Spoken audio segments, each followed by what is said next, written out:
बहुत फायदेमंद होता है। गुड़ और शेंगदाने खाने से हमारा दिमाग बहुत तेज होता है। शेंगदाने के लड्डू बनाने के लिए हमें चाहिए शेंगदाने का पाउडर, गुड़ और इलायची का पाउडर।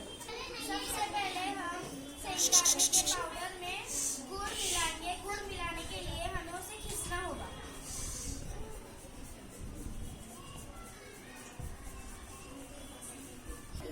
उसके बाद इसमें इलायची का पाउडर डालेंगे।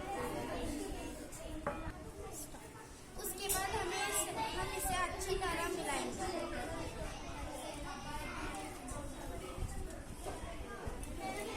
अब अच्छी तरीके से मिक्स हो चुका है। अभी हम इससे लड्डू बनाना शुरू करेंगे।